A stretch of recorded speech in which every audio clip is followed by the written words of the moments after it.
आचार्य गुरुवर विद्यासागर मुनि महाराज की।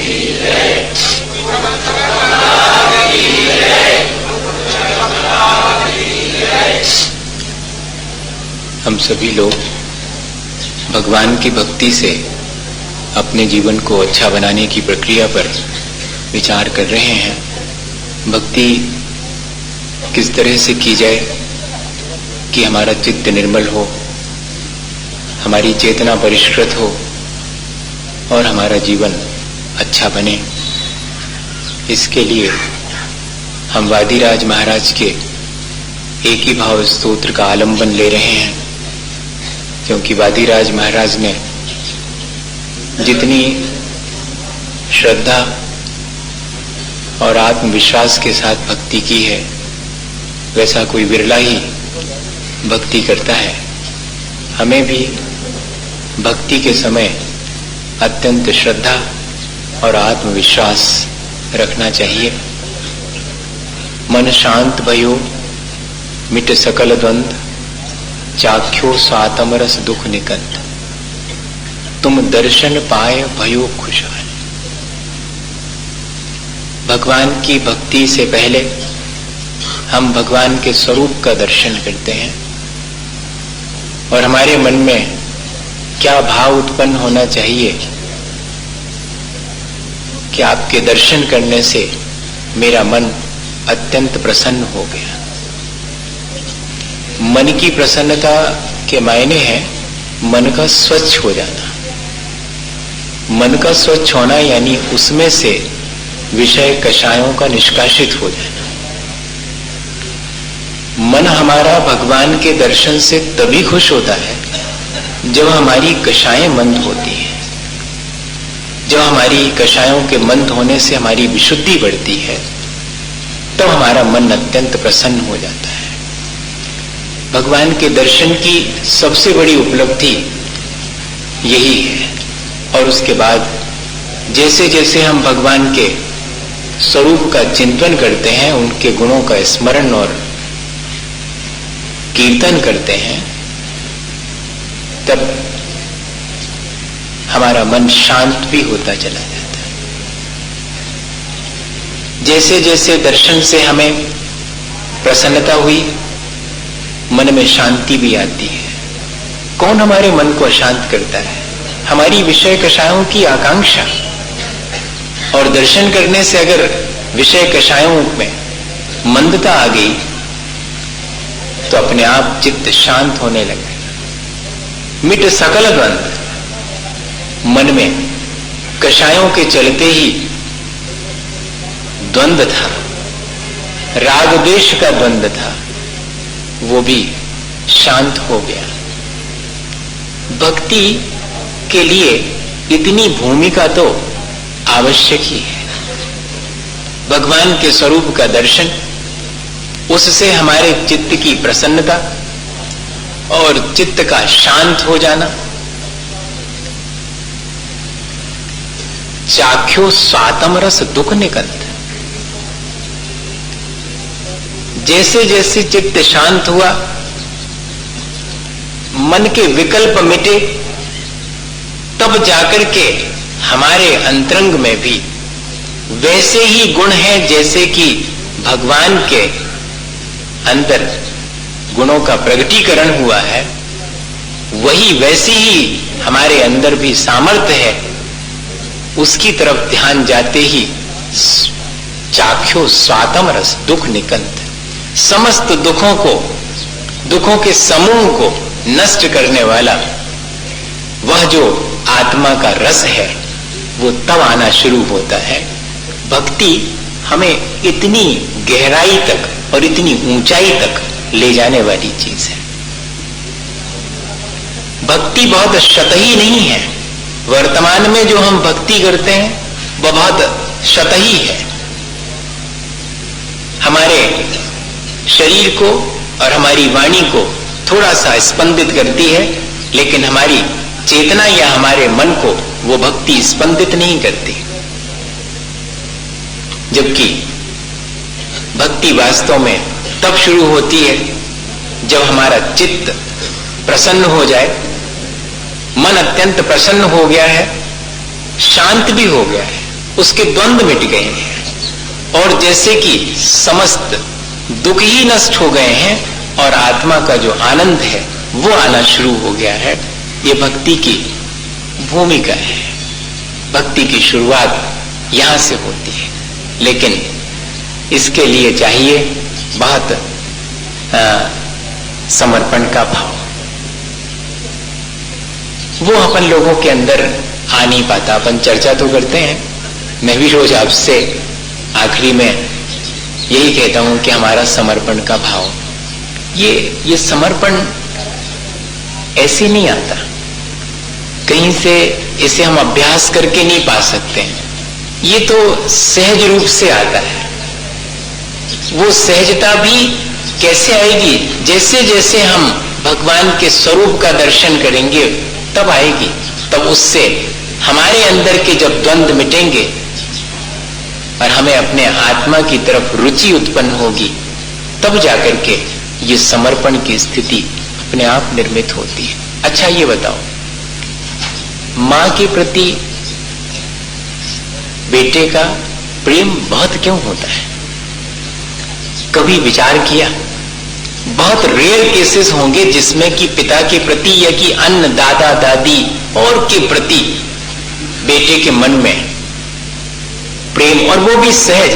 बाकी के प्रति तो कहना पड़ेगा कि ये देखो इनसे अच्छा रखा करे, इनके प्रति, ये तुम्हारे मामा जी हैं, ये तुम्हारे चाचा हैं, ये दादा हैं, ये ताऊ हैं, फलाना, ये बताना पड़ेगा। लेकिन माँ के बारे में बता नहीं पड़ता। ये नहीं कहना पड़ता कि ये तुम्हारी माँ है और तुम्हें इससे प्यार करना चाहिए, माँ से बहुत प्रेम रखना चाहिए। ऐसा किसी को सिखाना नहीं। किसी कोई स्कूल आज तक नहीं बनी हुई है, ना कोई हमें शिक्षा देने की इसके लिए आवश्यकता है।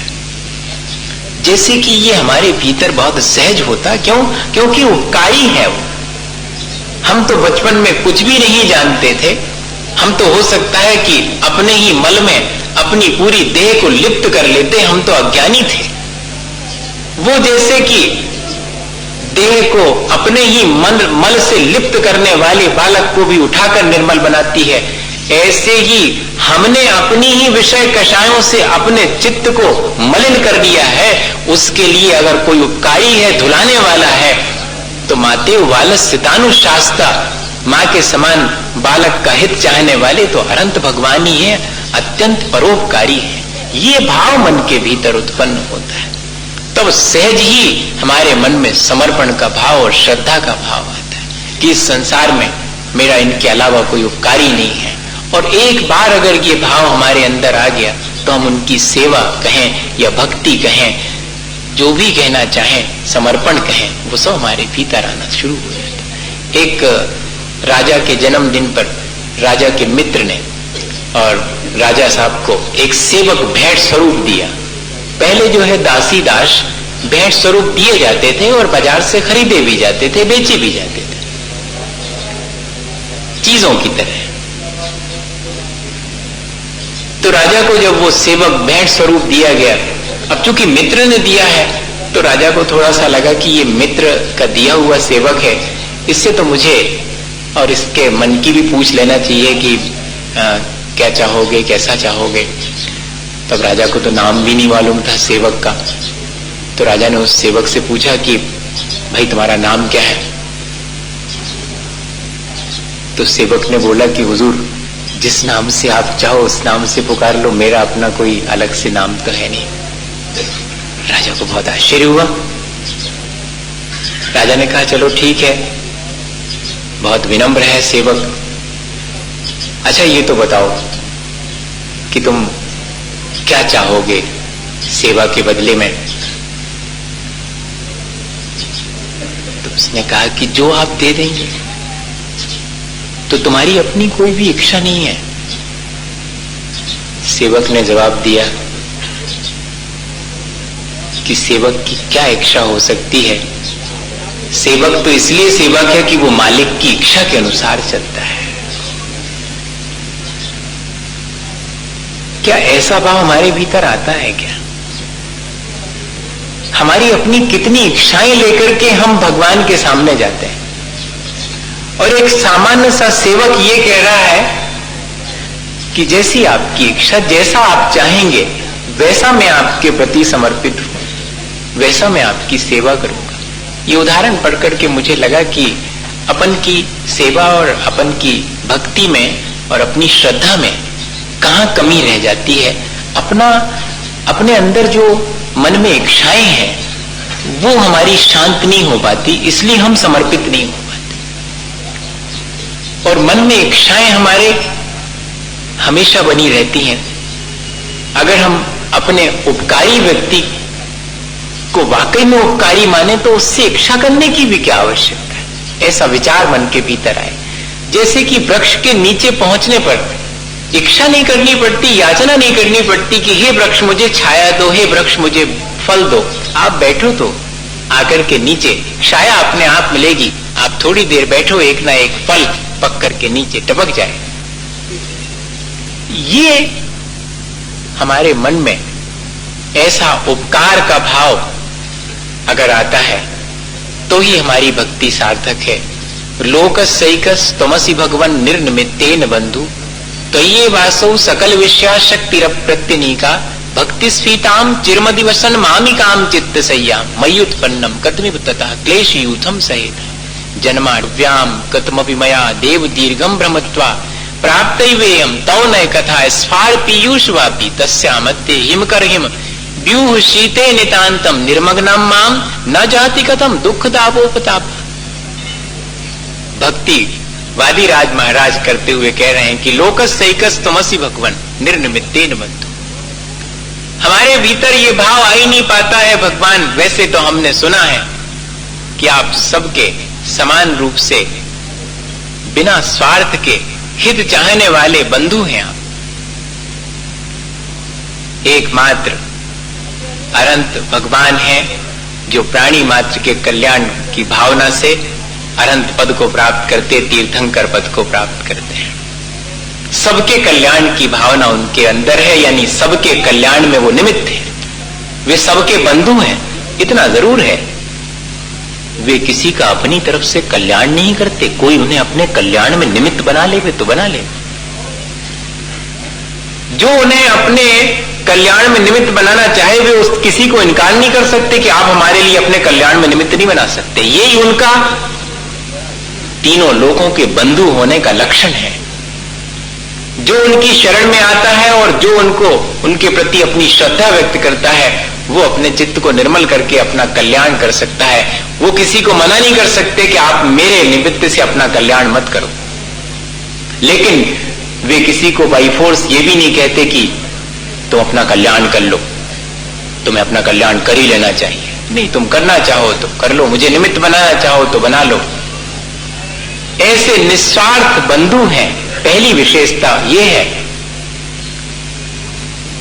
अप्रत्यनीक शक्ति, निर्बाध प्राणी मात्र को, उसके सुख दुख को, तीनों लोकों के चेतन अचेतन पदार्थों को जानने की केवल ज्ञान रूपी सामर्थ्य भी आपके भीतर है भगवान। ये दो चीजें आपकी बहुत महत्वपूर्ण है। एक तो ये कि आप निस्वार्थ भाव से सबका भला चाहने वाले हैं, ये मुझे एहसास हो गया है। आपका यह उपकारीपना मुझे मालूम पड़ गया है। जैसे बेटे को मालूम रहता है कि कोई मदद करे या ना करे मां तो मदद करेगी, उसके पास जाके याचना करने की भी आवश्यकता नहीं, बस जाना भर है मुझे उसके पास। उससे ये भी नहीं कहना पड़ता है कि तुम मुझे मां ये दोगी कि नहीं दोगी। उसके सामने तो सीधे जाके यही कहा जाता है कि ये चाहिए मुझे। और कई बार तो चाहिए ये भी नहीं कहना पड़ता है, सहज रूप से हमें वो चीज प्राप्त हो जाती है। तो ये उपकार का भाव हमारे भीतर। और दूसरी चीज कि आप सब कुछ तो जानते हो, मुझे कहने की क्या आवश्यकता है मैं आपसे कहूं कि मुझे ये चाहिए या मुझे ये नहीं चाहिए। मुझे तो सिर्फ इतना करना है। वादिराज महाराज कह रहे हैं भक्ति स्फीताम चिरमदिवसन मामिकाम चित्तसय्या। भक्ति के द्वारा मेरे चित्त में मैंने एक सैया बनाई है, भक्ति रूपी अपने मन की सैया बनाई है, जिस पर कि मैं आपको स्थापित कर चुका हूं। अब ऐसी स्थिति में आप ही बताओ भगवान कि मेरे हृदय में आप विराजो और मेरे जीवन में अगर कोई कष्ट आए तो उसे आप सहन कैसे करोगे? और जब आप सहन नहीं करोगे तो कहने का आशय यह है कि वो दुख दूर अपने आप ही हो जाएगा। इतना आत्मविश्वास है और इतनी श्रद्धा है। हमारे भक्ति के समय हमारे अंदर भी ऐसा ही भाव आना चाहिए कि भगवान अत्यंत उपकारी हैं, मुझे उनसे मेरे ऊपर उपकार करो ये कहने की आवश्यकता नहीं है, और किस तरह उन्हें उपकार करना चाहिए ये उन्हें डायरेक्शन देने की आवश्यकता नहीं कि ऐसा ऐसा मेरे लिए करो। वे तो सब जानते हैं। मुझे सिर्फ इतना करना है कि अपनी भक्ति के माध्यम से उन्हें अपने भीतर बिठा लेना है, तब फिर मेरे अंदर कोई दुख रहेगा ही नहीं। अगर दूसरे तरह से विचार करें तो जो व्यक्ति अपने भीतर राग द्वेष से रहित वीतराग अवस्था का अनुभव करता है उस व्यक्ति को कोई दुख होगा क्या? एक तरह से कथन किया जाए अगर व्यवहार की दृष्टि से, तो जिसने अपने भीतर भगवान को बिठा लिया तो उसके कष्ट दूर हो गए। ये बहुत व्यवहारिक सी दृष्टि है, जबकि भगवान वहां से उतर के हमारे भीतर आगे बैठने वाले नहीं है। लेकिन इसके पीछे भाव क्या छिपा हुआ है, क्या अध्यात्म छिपा हुआ है? हमारे भीतर भगवान का बैठना यानी हमारे भीतर की वीतरागता का प्रकट हो जाना। और जिसके भीतर वो वीतरागता भक्ति के माध्यम से प्रकट हो गई है उसके जीवन में दुख आएगा क्या? होते हुए भी वो दुख उसे दुख नहीं जान पड़ेगा। वो तो कर्म के उदय में होने वाली स्थिति है। मेरी चेतना उस दुख से प्रभावित नहीं है। कर्म अपना उदय दुख रूप देवे तो देवे, लेकिन मैं तो अपने वीतराग भाव में स्थित हूं, मैं तो अपने समता भाव में स्थित हूं, तो वह कर्म दुख रूप मुझे कैसे बना सकता है? मैं तो अपने आप में और प्रसन्न ही रहूंगा भगवान की भक्ति करते। इस तरह से भगवान की भक्ति की जाए इतने समर्पित भाव से, तो देखिएगा कि हम छोटी छोटी चीजों को, अपने छोटे छोटे से दुखों को ले जा करके और इतना बढ़ा करके भगवान के सामने और दूसरों के सामने भी अपने दुखों को बढ़ा चढ़ा के कहते हैं नहीं, संसार में तो दुख अपने कर्मों से सबको प्राप्त होता है। मैं उस दुख में समता भाव रख सकूं, वीतराग भाव रख सकूं, ये मैंने भगवान की भक्ति से सीखा है। भगवान की भक्ति मुझे इतना ही सिखाती है कि मैं भगवान के गुणों का स्मरण करके उस वीतरागता को अपने भीतर भी धारण कर सकूं, तो ही मेरी भक्ति सार्थक हुई। और थोड़ा आगे बढ़ के और कह रहे हैं कि भगवान इसे कर्म का उदय कहो, मेरा भाग कहो, कथमपि किसी भी तरह से मैंने जन्माटव्याम कथमपि मया देव दीर्घम भ्रमित्वा, अनादिकाल से इस जन्म रूपी अटवी में, इस जंगल में, संसार के भ्रमण करते हुए, जैसे कोई जंगल में भटक जाए और प्यासा है, भटकते भटकते न रास्ता सूझता है और अब तो कंठगत प्राण हो गए हैं, और अचानक उसे जलाशय मिल जाए तो क्या स्थिति बनेगी? जन्माटव्याम कथम मया देव दीर्घम भ्रमित्वा प्राप्तव्यम तौ नय कथा स्फार पीयूष भापी। एक तरफ तो मैंने अपने चित्त की सैया पर आपको विराजमान कर लिया है और वीतरागता का अनुभव कर रहा हूं, समता भाव का अनुभव कर रहा हूं, कानों में आपके हृदय में बैठे होने से आवाज आ रही है, आपकी वाणी मुझे सुनाई पड़ रही है। एक तरफ भगवान की उपस्थिति का एहसास, दूसरी तरफ उनकी वीतराग वाणी, और वही है वापिका के समान पीयूष वापी। अब मुझे करना क्या है? मुझे दोनों चीजें मिली हुई है। एक तरफ भगवान की वीतरागता का दर्शन, मैं उन्हें अपने भीतर वीतरागता के रूप में प्राप्त कर सकता हूं और उनकी वाणी को सुन सकता हूं और उसके माध्यम से मैं शांत हो सकता हूं। लेकिन वाणी में अवगाहन करना पड़ेगा, जैसे कि अपनी प्यास बुझाने के लिए, अपनी दाह कम करने के लिए किसी भी जलाशय में हम स्नान करते हैं, ठीक इसी तरह से जन्माटव्याम कथम मया देव दीर्घम भ्रमित्वा प्राप्तव्यम तौ नय कथा स्फार पीयूष वापी तस्या मध्य, उसके बीच में क्या है? हिमकर हिम व्यूह शीते नितांतम, अत्यंत हिम के समान, सी चंदन की समान या कि चंद्रमा की चांदनी के समान जिसमें शीतल जल भरा हुआ है। मुझे करना क्या है? निर्मग्नम माम, मुझे तो सिर्फ उसमें डूबना है, ये काम मेरा है। बाकी सब आप कर दो, हम अपनों भर काम नहीं करें। जी आदत छोड़ना पड़ेगी। हाँ, हम अपना काम करें, बाकी सारी चीजें सहज हो जाएंगी। भगवान की भक्ति करते समय दो काम हमें करना आवश्यक है। एक तो उन्हें अपने हृदय में हम स्थान दे रहे हैं, अर्थात उनके जैसी वीतरागता को हृदय में धारण कर रहे हैं, और साथ में उनकी वाणी का अवगाहन कर रहे हैं, उसमें निमग्न हो गए।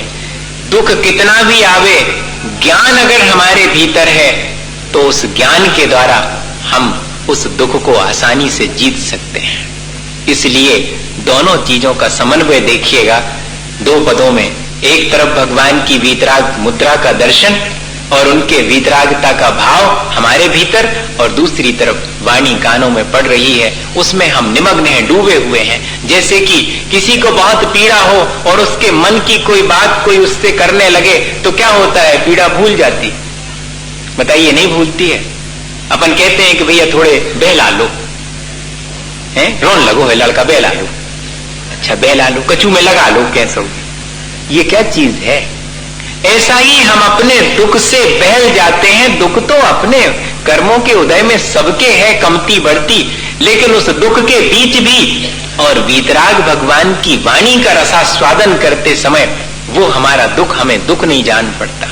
या तो भगवान की वीतरागता में डूब जाए या उनकी वाणी का हम चित्त से अभ्यास करना शुरू कर दें, इन दोनों स्थितियों में और हम दुख से बच सकते हैं। असल में भगवान की वीतरागता का स्पर्श और भगवान की वाणी का स्पर्श, ये दोनों ही हमें अपने भीतर महसूस होना चाहिए। जैसे कि स्पर्श हमें बेटे के सिर पर माँ का स्पर्श होने पर जैसे वो शांति का अनुभव करता है, ऐसे ही अब वहां तो कहीं भगवान बैठे नहीं है जो हमारे सिर पे हाथ फेर दे, हमारी पीठ पर हाथ थपथपा दे कि डरो मत। नहीं, हमें उनके स्पर्श का एहसास स्वयं करना पड़ेगा।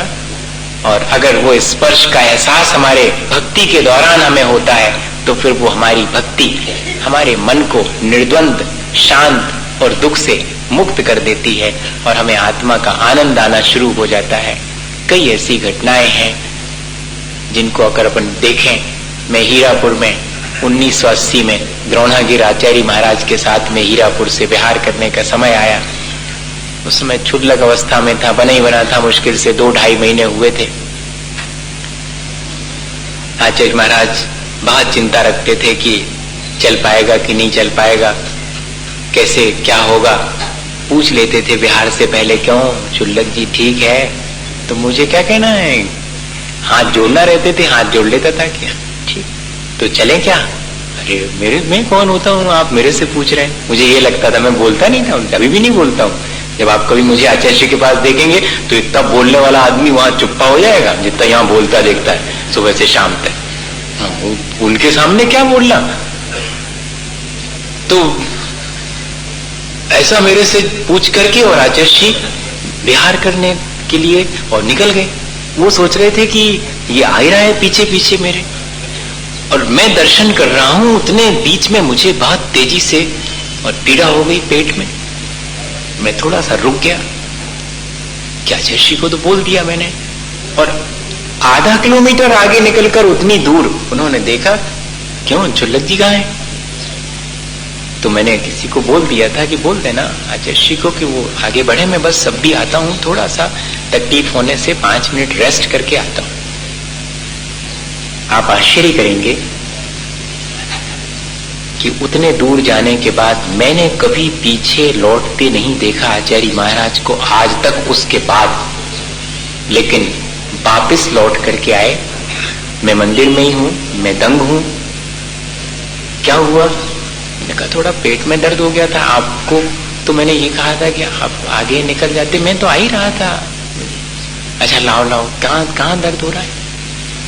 आधा दर्द तो खत्म ही हो गया, मैं आपसे कहूं।